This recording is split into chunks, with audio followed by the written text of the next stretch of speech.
On the Smith Amendment as amended, I recognize myself, and yield myself 5 minutes.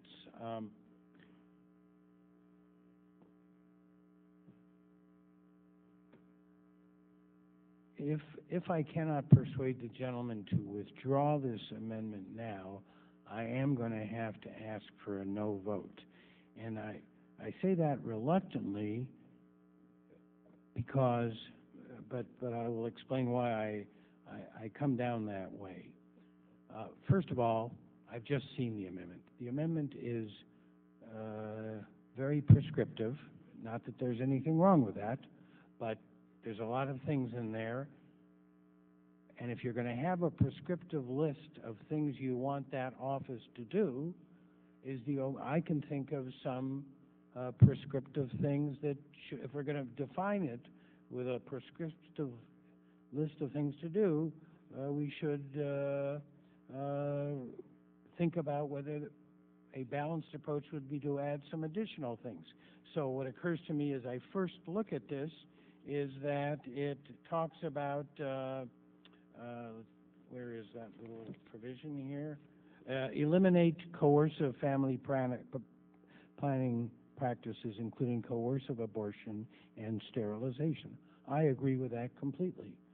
But maybe there should be something in there that calls on that office to promote non-coercive methods and choices of family planning, alternatives to abortion that might be desperately needed and wanted in countries and with peoples who are receiving our foreign assistance work and that the office is working on.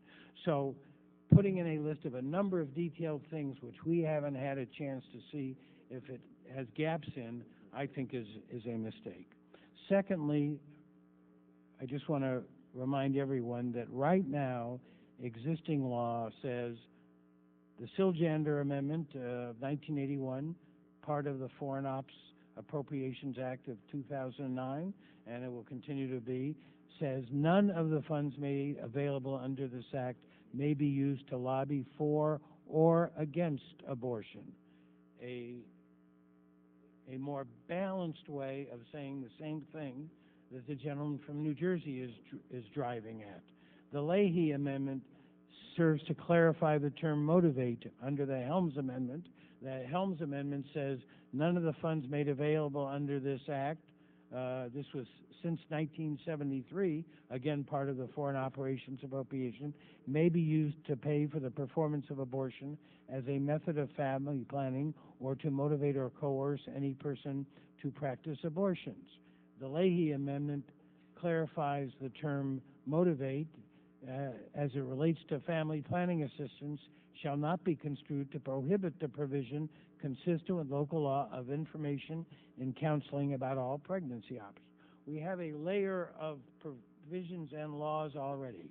And my third point is this office, while it has some general and obligations, its primary function right now is dealing with the women of Iraq and the women of Afghanistan who have suffered tremendously by virtue of what has gone on in those two countries, and that is their emphasis now. Now all of a sudden we're imposing a whole series of prescriptive duties on them that they may not be staffed and ready to accept. So it isn't at first blush anything you have in your bill amendment that bothers me. It's what's not in the amendment, the lack of time I have to get the full picture, and for that reason I reluctantly, I asked for the gentleman to withdraw his amendment for now to see if we can work